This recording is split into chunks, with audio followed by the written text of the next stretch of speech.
எண்ணெய் வந்து 300 கிராம் இருக்கு. ஊத்திக்கலாம். பூண்டு வந்து பால்கோவா கன்சிஸ்டன்சி மாதிரி இந்த அளவுக்கு வதங்கிடுச்சு.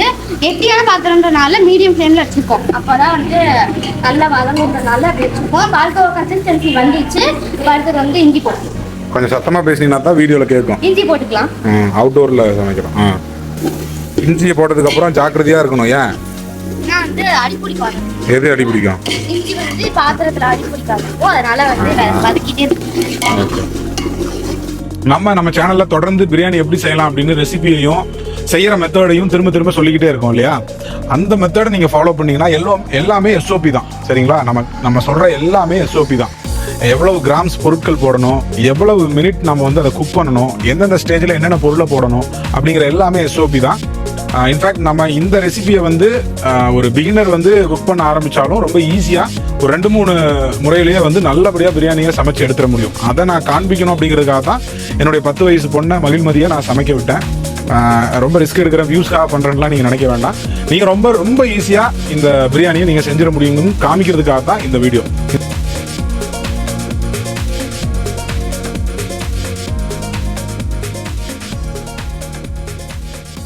சமையல் இருக்கும் அனைத்து நண்பர்களுக்கும் உங்கள் வரமுறை கிச்சன் சேனல்ல இருந்து உங்கள் தீபின் அன்பான வணக்கம். இன்னைக்கு நாம ரம்ஜான் ஸ்பெஷலா பாஸ்மதி அரிசியில மட்டன் பிரியாணி செய்ய போறோம். நம்ம வீட்டுல எல்லாம் எப்படி சிம்பிளா செய்ய போறோம் அப்படிங்கறத உங்களுக்கு நான் காமிக்க போறேன். நம்ம சேனல்ல இது வரைக்கும் மட்டன் பிரியாணி போட்டிருக்கோம். ஆனா இது பாஸ்மதி அரிசியில மட்டன் பிரியாணி போட போறோம். இது வந்து ஸ்பெஷலா அந்த ரம்ஜானுக்கெல்லாம் செய்வாங்க இல்லையா, கல்யாண ஸ்டைல்ல, அப்புறம் ரெஸ்டாரண்ட் ஸ்டைல் எல்லாம் செய்வாங்க இல்லையா, அந்த மாதிரியான ஒரு ஸ்பெஷல் பிரியாணி.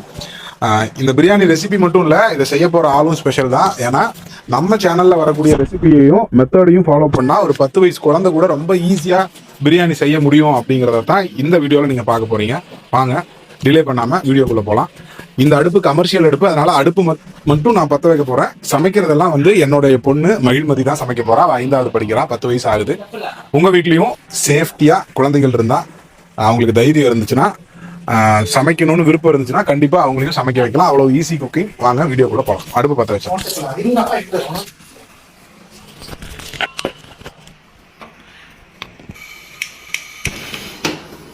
அடுப்பு பற்ற வைக்கிறதுக்கு முன்னாடி நான் வந்து உங்களுக்கு ஒன்று சொல்ல போறேன். என்னன்னா, இப்போ நம்ம செய்யறது மட்டன் பிரியாணி. ஒரே ஒரு அடுப்பை வச்சு செய்ய போறோம். வடி பிரியாணி செய்ய போறோம். பொதுவாக வடி பிரியாணிக்கு வந்து மசாலாவுக்கு ஒரு பர்னரும் உல தண்ணிக்கு ஒரு பர்னரும் வச்சு பண்ணுவோம் இல்லையா? ஆனால் சில வீட்டில் வந்து பேச்சுலராக இருந்தாலும் சரி, சில வீட்டில் சிங்கிள் பர்னர் அடுப்பு இருக்கும். அவங்க எப்படி வடி பிரியாணி செய்யலாம் அப்படிங்கிறதுக்காக தான் இந்த மெத்தட் நம்ம காமிக்க போகிறோம். ஏன்னா நானே பேசிட்டு இருக்கேன், குழந்தைய செய்ய முடியலன்னு நினைக்காதீங்க. நான் உங்களுக்கு ஒரு சின்ன எக்ஸ்பிளனேஷன் கொடுக்குறேன். முதல்ல நாம ஒரு 4 லிட்டர் தண்ணியை சூடு பண்ணி எடுத்து வச்சிடலாம். அதுல இருந்து நம்ம மசாலாவுக்கு எடுத்து ஊற்றிக்கலாம். மசாலாவை எடுத்து எப்படி கீழே இறக்கி வச்சுட்டு மறுபடியும் தனியாக அரிசியை வடிச்சு கொட்டி எப்படி வடி பிரியாணி செய்ய போகிறோம் அப்படிங்கிறத தான் பார்க்க போகிறோம். இந்த தண்ணி சூடாயிட்டும், அதுக்கப்புறம் நம்ம எப்படியெல்லாம் சமைக்கலாம் அப்படிங்கிறத பார்க்கலாம். கொஞ்சம் வெயிட் பண்ணுங்க.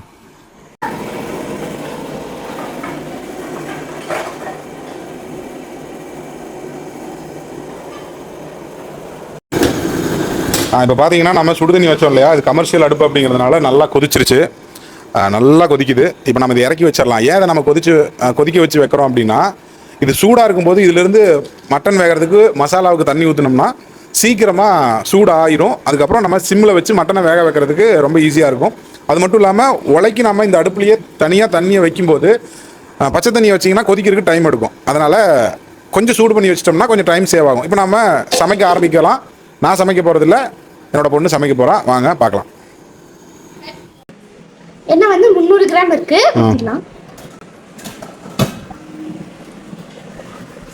இதுக்கு முன்னாடி சமைச்சுக்கிறியா?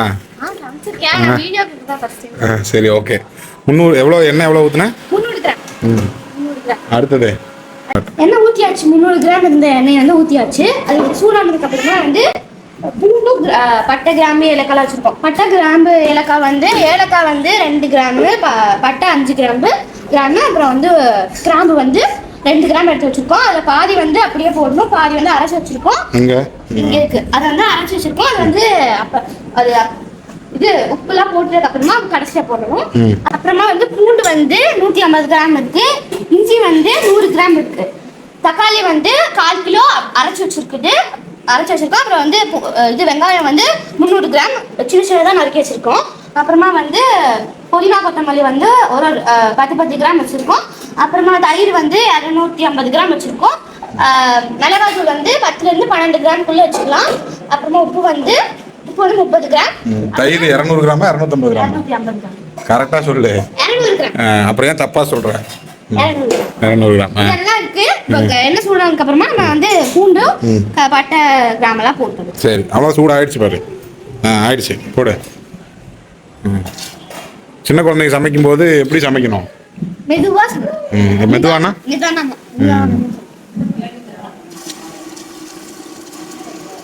இதுக்கு முன்னாடி சமைக்கும் போது நீ கை கால சுட்டுக்கிட்டு இருக்கிறியா? 2 டைம் போட்டு பண்ணி. பாத்தியா என்ன தெரிக்குது பாத்தியா? மெதுவா. நீ வீடியோக்கு சமைக்கிறேன்னு நினைச்சு சமைக்காது. நீ எப்பவும் சமைப்பில அந்த மாதிரி சமை. இப்படி பூண்டு போடும்போது ஸ்டவ் எப்படி இருக்கணும்? மெதுவா இருக்கணுமா வேகமா இருக்கணுமா? ஏன்? ஏன்னா வந்து பூண்டு வந்து நம்ம கருகிடுமா? சரி, நீ பூண்டை கிளறிட்டு அது ப்ரௌன் ஆகட்டும், அப்புறமா வீடியோ எடுத்துக்கலாம். சரியா? பூண்டு வந்து பால்கோவா கன்சிஸ்டன்சி மாதிரி இந்த அளவுக்கு வதங்கிடுச்சு. கெட்டியான பாத்திரம்ன்றனால மீடியம் ஃப்ளேம்ல வச்சிருக்கோம். அப்போதான் வந்து நல்லா வதங்குறதுனால அப்படி வச்சிருக்கோம். பால்கோவா கன்சிஸ்டன்சி வந்துச்சு. அடுத்தது வந்து இஞ்சி போட்டுக்கலாம். கொஞ்சம் சத்தமா பேசினீங்கன்னா தான் வீடியோல கேட்கும். இஞ்சி போட்டுக்கலாம். அவுட்டோர்ல சமைக்கிறோம். இஞ்சி வரமாட்டேங்குதா வெளியே?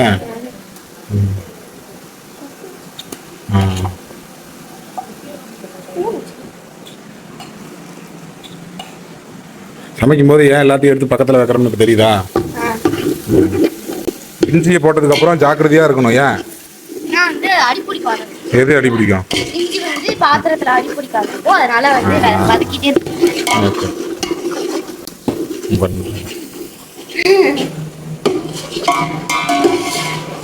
என்னடா சாப்பிட்ற? போ, கேமரா வந்தோன்னு போஸ்ட் கொடுக்குறான்.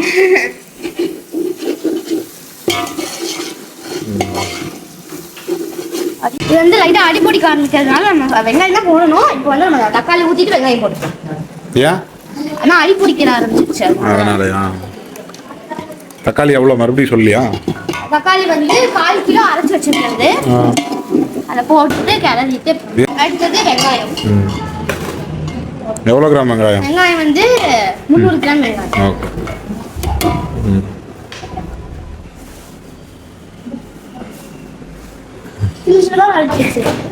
ஏன் சின்ன சின்னதாக நறுக்கிக்கிறீங்க? சீக்கிரமா கொத்தமல்லி புதினா போட்டுடலாமா? கொத்தமல்லி புதினா 10 கிராம் எடுத்து வச்சுக்கணும். போட்டாச்சு. அழுவதுக்கு முன்னாடி 10 கிராம். அடுத்தது தயிர் வதங்கினதுக்கு அப்புறமா ஏன் இப்பவே போட்டா? இப்பவே போட்டா இந்த இது லைட்டா சுருங்கினதுக்கு அப்புறமா போட்டு தயிர் போட்டோம். இப்போ நம்ம மட்டன் பிரியாணி ஒரே பர்னர்ல செய்யறோம். இப்போ நான் வந்து அரிசியை இன்னும் ஊற வைக்கவே இல்லை.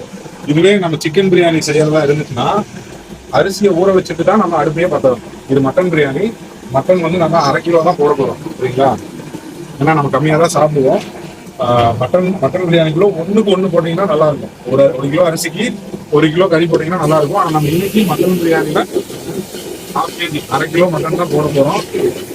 கொஞ்சம் பொழுது கறியாக தான் இருக்கு, டேஸ்டாக தான். சரி, இப்போ வந்து அரிசியை வந்து நம்ம மட்டனுக்கு தண்ணி ஊற்றுவோம் இல்லையா வேக வைக்கிறதுக்கு, அந்த டைம்ல அரிசிக்கு வந்து நம்ம கழுவுக்கு தண்ணி ஊற்றினோம்னா கரெக்டா இருக்கும். ஏன்னா கோல்டன் கிரெயின் XXL அரிசி. இந்த அரிசி என்ன பிராண்ட் கேட்டுக்கிட்டே இருக்கீங்க. இப்போ சொல்றேன், இது கோல்டன் கிரெயின் XXL புழுங்கல் அரிசி. சரிங்களா? பாஸ்மதியில புழுங்கல் அரிசி. இது ஒரு 1 மணி நேரம் ஊறலாம். ஏன்னா கொஞ்சம் புது அரிசி, அதுக்கு மேல ஊறிச்சுன்னா குழஞ்சு போயிடும். அதனால மட்டனுக்கு நம்ம மசாலாவை தண்ணி ஊற்றும் போது, வேகிறதுக்கு தண்ணி ஊற்றும் போது இதுக்குள்ள வந்து நம்ம தண்ணியை ஊற்றி கழிஞ்சு வச்சுக்கணும். சரியா? தயிர் வந்து 200 கிராம் இருக்கு, நம்ம ஊத்திடலாம். 200 250 200 கிராம். தயிர் எதுக்காக ஊத்துறோம்? தயிர் வந்து டேஸ்ட்டுக்காகவும் ஊத்துறோம். என்ன டேஸ்ட் தயிர்? தயிர் வந்து புளிப்பு டேஸ்ட்டுக்காக. தக்காளி புளிப்பு தக்காளியும் ஊத்துறது வெறும் புளிப்புக்காக மட்டும் இல்ல. தயிர் ஊத்துனோம்னா கறி நல்லா வேகும். அடி பிடிச்சிருச்சா? லைட்டா இதா ஒன்றும் ஆகாது. நல்லா கலந்து பிரியாணி செய்யும் போது அடி பிடிச்சாதான் கசக்கிற மாதிரி இருக்கும். இப்போ என்ன செஞ்சுட்டு இருக்க? ஐயோ, பிரியாணி மீன்ஸ் அரிசி போடும் போது அடி பிடிச்சாதான் செய்ய முடியாது. அடி பிடிச்சதெல்லாம் போயிடுச்சு. போயிடுச்சு. தயிர் போட்டதுனால. தக்காளி போட்டதுக்கு அப்புறம் தக்காளி வெங்காயம் போட்டதுக்கு அப்புறமா வந்து எண்ணெய் பிரிஞ்சு வந்துச்சு. இப்போ தயிர் போட்டதுனால கொஞ்சம் கம்மியாகுது. என்ன போடணும்? அடுத்தது வந்து மிளகாத்தூள் உப்பும் போடணும். போடலாமா? மிளகாத்தூள் வந்து 10 ல இருந்து 12 கிராம்குள்ள போடலாம். உப்பு வந்து 30 கிராம் போடணும். இது என்ன வடி பிரியாணியா தம் பிரியாணியா? வடி பிரியாணி தான். ஏன் இப்படி தூவி போடுறேன்னா கொஞ்சம் கிளறதுக்கு ஈஸியா இருக்கும். நடுவில் போட்டேன்னா கிளறதுக்கு கொஞ்சம் கஷ்டமா இருக்கும்னு சொல்லிட்டு சைடில் போடுறேன். சத்தமா பேசினா தானே கேட்கும். ஓகே.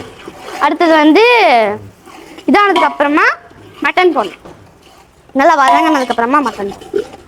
நம்ம தக்காளி அரைச்சி போட்டது நார்மலாக தான் இருந்துச்சு. வெங்காயம் கட் பண்ணி போட்டதெல்லாம் நல்லா இதாகிடுச்சு, வெந்து போட்டு, அதாவது நல்லா வதங்கிடுச்சு.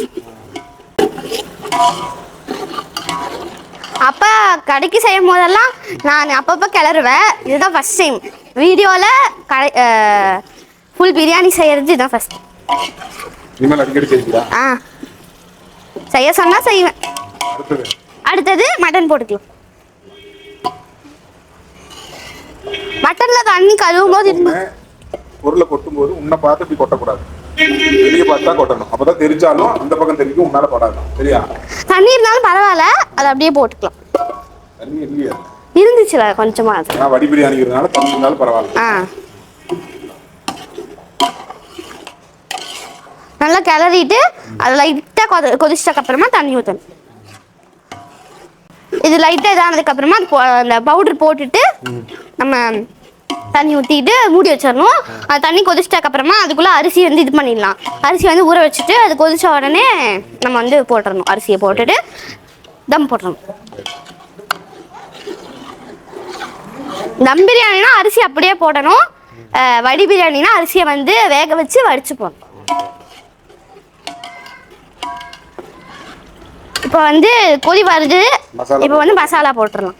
என்னென்ன இருக்கு இதில் வந்து ஏலக்காய், கிராம்பு, பட்டை வந்து அரைச்சி வச்சுருக்கோம். அது அந்த இது இருந்தாலும் பரவாயில்ல, பிரச்சனை இல்லை. அந்த ஏலக்காவோட திப்பி அது இருந்தாலும் பரவாயில்ல, அப்படியே போட்டுடலாம்.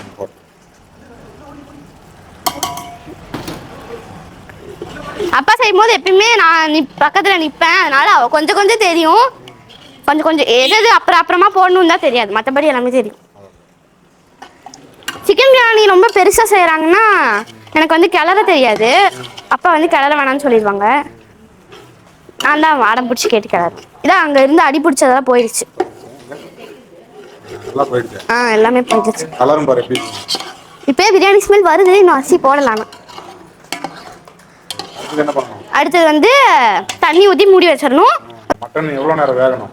மட்டன் ஒரு சிம்ல வேகணுமா ஹை ஃப்ளேம்ல வேகணும்? சிம்ல தான் வேணும். எவ்வளோ நேரம் வேகணும்? சிம்ல வந்து ஒரு 45 மினிட்ஸ். அதாவது என்னோட ஒரு பீரியட் பிரேக். என்னோட ஸ்கூல்ல என்னோட ஒரு பீரியடும் அப்புறம் பிரேக்கும் சேர்த்தா, பிரேக்ல பாதி இது சேர்த்தா இது மட்டன் வேகிற நேரம். ஸ்கூல்ல எனக்கு ஒரு பீரியட் 40 மினிட்ஸ், பிரேக் வந்து மொத்தம் 15 மினிட்ஸ். அதில் வந்து பீரியடுக்கு முன்னாடியே வந்து பிரேக் விட்டுருவாங்க, 10 நிமிஷத்துக்கு முன்னாடியே விட்டுருவாங்க. மொத்தம் 20 மினிட்ஸ். அதில் வந்து பாதியில் பாதி சேர்த்தாதான் மட்டன் வேகிற நேரம். ஊற்றிடலாம். வந்து நம்ம அந்த பவுடர் போட்டு அந்த மட்டன்லாம் போட்டதுக்கு அப்புறமா வந்து எண்ணெய் பிரிஞ்சு வர ஆரம்பிச்சிருச்சு.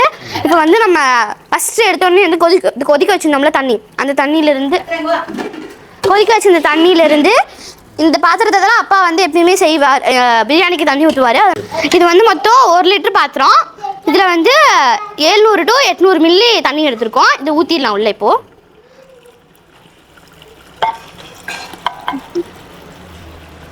ஃபுல்லாக ஊற்றியாச்சு. இப்போ ஒரே ஒரு 2-3 கிளறிட்டு மூடி வச்சிடலாம். மூடி வச்சுட்டு அரிசி வந்து கழுவிடலாம். கொதி வந்துச்சு. இப்போ நம்ம மூடி போட்டு 40லேருந்து 45 நிமிஷம் வந்து அப்படியே விட்டுறலாம். கொதிச்சு சிம்ல வச்சு கொதிக்க விட்டுறலாம். அதுக்குள்ளே வந்து நம்ம அரிசி கழுவுற வேலைக்கு போயிடலாம். இப்போ மூடிடலாம்.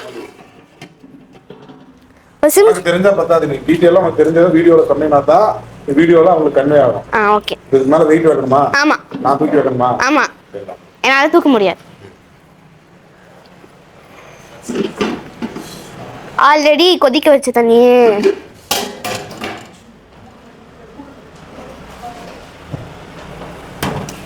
இப்போ மேல வெயிட் வச்சாச்சு. அடுத்து சிம்ல வைக்கணும்.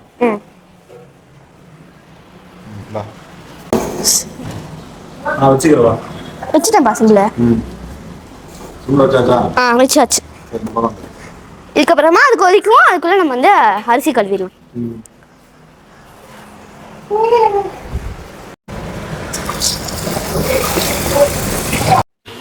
அடுப்புல வந்து மட்டன் வெந்துக்கு மேல வெயிட் வச்சு அரிசி வந்து 2 தண்ணி ஊத்தி 3வது தண்ணியில வந்து ஊத்தி கழுவி 3வது தண்ணி வந்து ஊற வச்சிருக்கோம். அதுக்கப்புறமா இது மட்டன் வேக 40 நிமிஷம் ஆகும். அதுக்கப்புறமா வந்து நம்ம அரிசி வடிச்சு ஊத்தி உள்ள வச்சு தம் போட்டுக்கலாம். மட்டனை வந்து அடுப்புல வச்சு வெயிட் வச்சு மொத்தம் 45 நிமிஷம் ஆச்சு.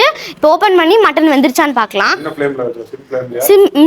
சிம் ஃப்ளேம்ல வச்சிருந்தோம். ஒரு 45 நிமிஷம் நல்லாவே கொதிச்சிருச்சு. மேலே வெயிட் வச்சதுனால நல்லா கொதிச்சிருச்சு. இப்போ எடுத்து மட்டன் வெந்துருச்சான்னு பார்க்கலாம்.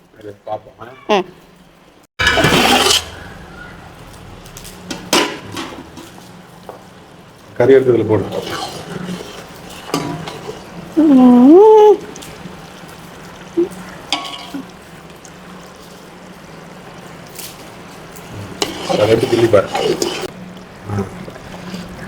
வெந்துருச்சு.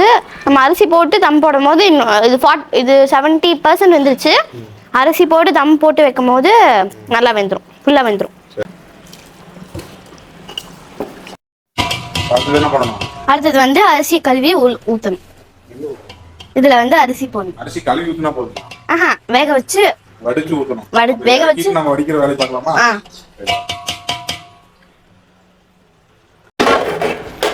பார்த்தீங்கன்னா இது வந்து கமர்ஷியல் ஸ்டவ், கொஞ்சம் உயரம் அதிகமாக இருக்குது. இந்த மசாலாவை நம்ம இறக்கி வச்சுட்டு உலத்தண்ணியை மேலே ஏற்றி ஊறிக்கிட்டு இருக்கிற அரிசியை வடிக்கணும். அது பாப்பாவால் செய்ய முடியாது. நார்மலாக இருக்கிற அடுப்பாக இருந்தால் அவள் செஞ்சுருவாள். நிறையா முறை அவள் செஞ்சுருக்கா. இது கொஞ்சம் உயரமாக இருக்கிறதால தூக்கி இறக்கி அது கொஞ்சம் டிஃபிகல்ட்டாக இருக்குங்கிறதுனால நான் அரிசி மட்டும் வடித்து தம் போட போகிறேன். அது எப்படிங்கிறத பாருங்கள். மசாலா கொதிச்சுக்கிட்டு இருக்கு. இதை நம்ம இறக்கி வச்சிடலாம். தண்ணியை ஆல்ரெடி சூடு பண்ணி வச்சுருந்ததால ரொம்ப நேரம் எடுக்காது. சரிங்களா? நாம் இதை வந்து அடுப்பில் ஏற்றிடலாம். ஏற்றி ஃப்ளேம் ஹை வச்சிடலாம். அது நல்லா கொதிக்கட்டும். இப்போ அடுப்பில் வந்து இந்த உலத்தண்ணி வச்சாச்சு.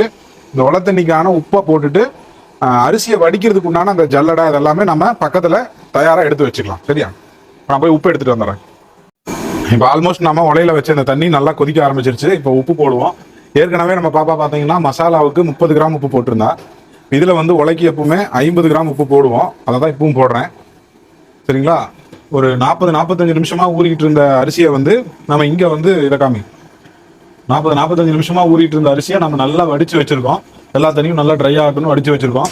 இப்போ நல்லா இந்த தண்ணி கொதிக்கும் போது உப்பு பார்த்துட்டு இந்த அரிசியை உள்ளே வடித்து எடுத்து வச்சுருவோம். எடுத்து வச்சதுக்கப்புறம் அங்கே இறக்கி வச்சோம் இல்லையா அந்த மசாலாவை தூக்கி அடுப்பில் வச்சுட்டு மீடியம் ஃப்ளேம் வைக்கும்போது நார்மலாக ஒரு சின்ன பபுள் மாதிரி கொதிக்கும் இல்லையா? அப்படி கொதிக்கிறப்போ அந்த வடிச்ச அரிசி எடுத்து நம்ம தம் போடுவோம். தம் போட்டு எப்படி இதை ஃபினிஷ் பண்ணுறோம் அப்படிங்கிறத பாருங்க. நல்லா கொதி வந்துருச்சு. நல்லா நம்ம கலக்கி விட்டுக்கலாம்.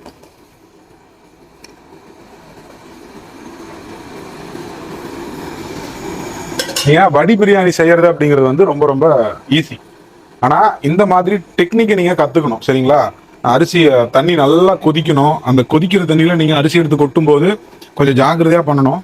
வடி பிரியாணியை கற்றுக்குறீங்க அப்படின்னா கண்டிப்பாக நீங்கள் எஃபர்ட்லெஸ்ஸாக ஒரு டேஸ்டியஸ்ட் பிரியாணியை செஞ்சிட முடியும். ஆனால் தம் பிரியாணி அப்படிங்கிறதுக்கு கை பக்குவமெல்லாம் தேவை. தம் பிரியாணியில் நிறையா மாறுறதுக்கு வாய்ப்பு இருக்குது. நீங்கள் வந்து அரிசியை தம் போடும்போது தண்ணி ரொம்ப சுண்டிருச்சுனாலும் அது விரையாயிடும். இல்லை தண்ணி சுண்டுறதுக்கு முன்னாடி நீங்கள் தம் போட்டிங்கனாலும் அது கொஞ்சம் குழஞ்ச மாதிரி ஆகிடும்.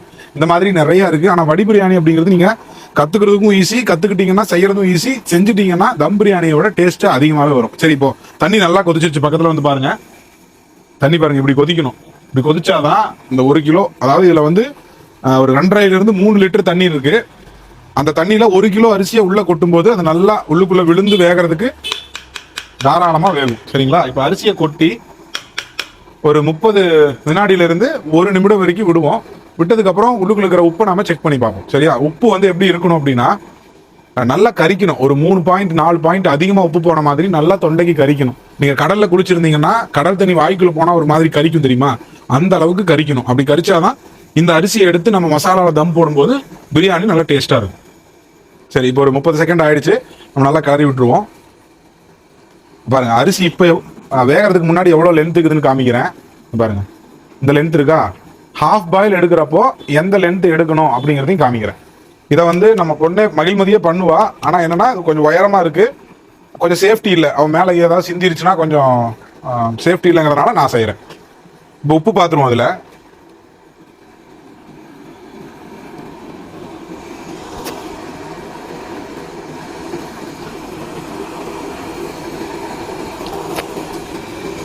உப்பு எப்படி இருக்குன்னா தொண்டைக்கு நல்லா கரிக்குது. சரிங்களா? இப்போ இந்த அரிசி வெந்துட்டு இருக்கிற இந்த கேப்லயே நம்ம மசாலால போட்ட உப்பையும் செக் பண்ணிடலாம். பாருங்க, மசாலா நல்லா சூடாக தான் இருக்கு. இந்த எண்ணெய் எல்லாம் நகட்டி விட்டுட்டு உள்ள இருக்கிற தண்ணியை மட்டும் எடுத்து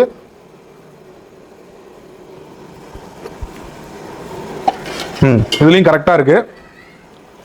கரெக்டானா இதுல எப்படி இருக்கணும்னு பாத்தீங்கன்னா சும்மா ஒரு பாயிண்ட் உப்பு அதிகமா இருக்கு, இருந்தாலும் பரவாயில்ல நம்ம சாப்பிட்றலாம் அப்படிங்கிற அளவுக்கு அதிகமா இருக்கணும். ஆனா இதுல உல தண்ணியில வந்து நல்லாவே உப்பு கறிக்கணும். கை கழுவிட்டு வந்துடுறேன்.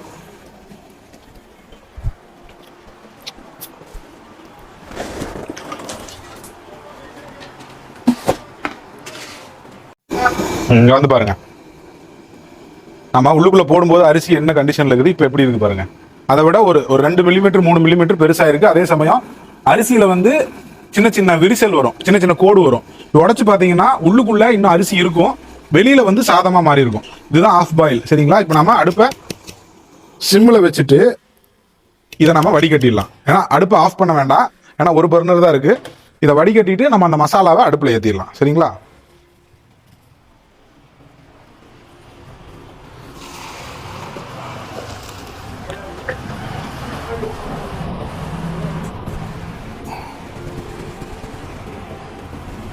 இப்போ வந்து நம்ம இறக்கி வச்சிருந்தா அந்த மசாலாவை ஏற்றிடலாம்.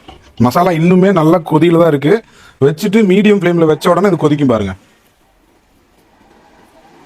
வந்து பாருங்க, இப்போதான் இறக்கி வச்சோம். மீடியம் ஃப்ளேம் வச்ச உடனே கொதி வர ஆரம்பிச்சிருச்சு. ஒரு 30 செகண்ட் இந்த அரிசி வடிகட்டின அரிசியை 30 செகண்டுக்குள்ள உள்ள கொட்டிடணும். இல்லைன்னா இந்த அரிசி வந்து மசாலாவை உள்ள இழுக்காது. சரியா? ரொம்ப ஆறிடுச்சுன்னா வேற வேற ஆயிடும், அரிசியெல்லாம் உடஞ்சு போயிடும். அப்புறம் சேமியாவா நமக்கு கிடைக்காது. நல்லா கொதிக்க ஆரம்பிச்சிருச்சு. பாத்திரம் சென்டர்ல இருக்கான்னு பார்த்துக்கிட்டு நம்ம அரிசி எடுத்து உள்ள கொட்டிடலாம். சரியா?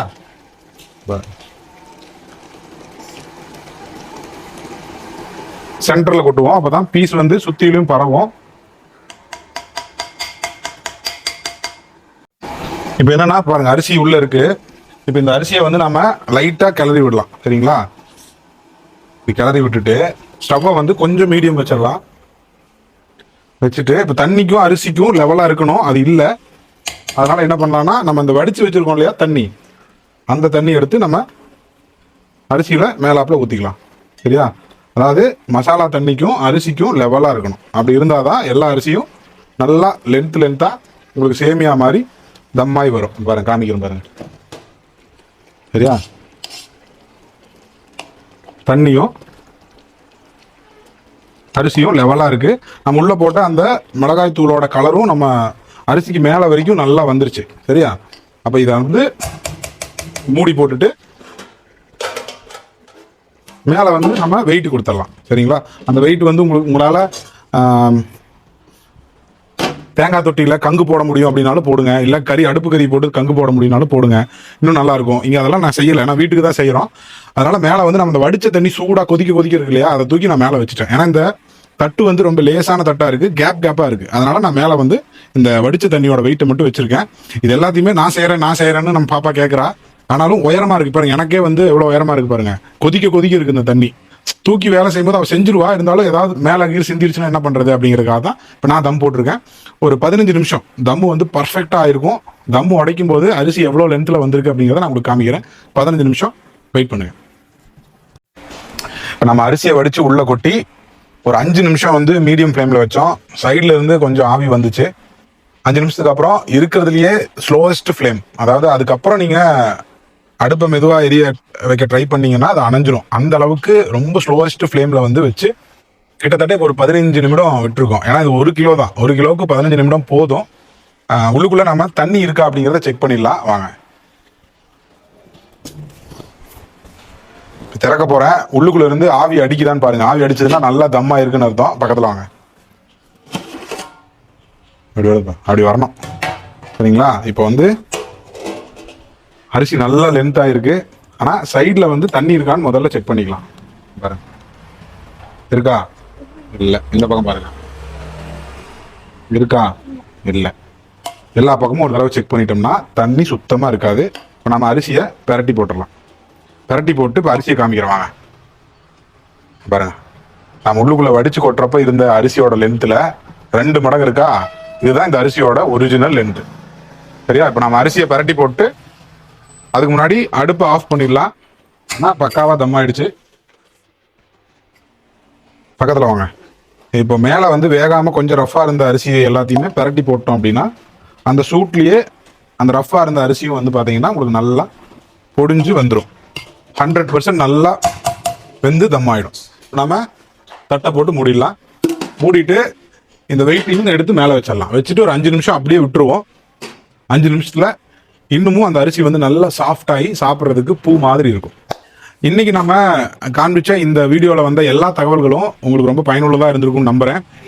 எதுக்காக நான் என்னோட பொண்ணை சமைக்க வச்சேன் அப்படின்னா, நம்ம சேனல்ல தொடர்ந்து பிரியாணி எப்படி செய்யலாம் அப்படின்னு ரெசிபியையும் செய்யற மெத்தடையும் திரும்ப திரும்ப சொல்லிக்கிட்டே இருக்கோம் இல்லையா? அந்த மெத்தடை நீங்க ஃபாலோ பண்ணீங்கன்னா எல்லாமே SOP தான். சரிங்களா? நம்ம சொல்ற எல்லாமே SOP தான். எவ்வளவு கிராம்ஸ் பொருட்கள் போடணும், எவ்வளவு மினிட் நம்ம வந்து அதை குக் பண்ணணும், எந்தெந்த ஸ்டேஜில் என்னென்ன பொருளை போடணும் அப்படிங்கிற எல்லாமே SOP தான்.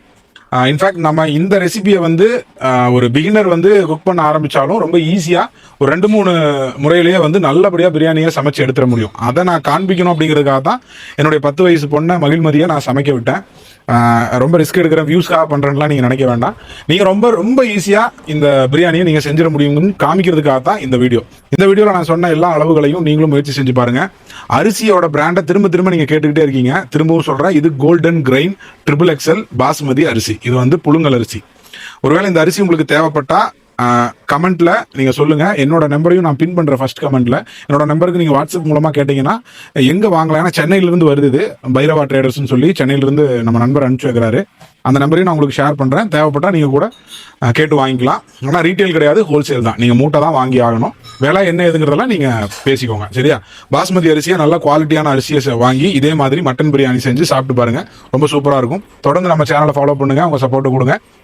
இதை பற்றி உங்கள் கருத்துக்கள் ஏதாவது இருந்துச்சுன்னா கமெண்ட் பாக்ஸில் நீங்கள் கமெண்ட்டில் சொல்லுங்கள். இதே மாதிரி வேறு ஏதாவது ரெசிபி நான் செஞ்சு உங்களுக்கு காண்பிக்கணும் அப்படின்னாலும் கமெண்ட்டில் சொல்லுங்கள். அடுத்த வீடியோவில் சூப்பராக செஞ்சு பார்த்துடலாம். இது உங்கள் உரம்பரை கிச்சன் சேனல். நான் உங்கள் பிரதீப். அடுத்த வீடியோவில் நாம் சந்திக்கலாம். நன்றி, வணக்கம்.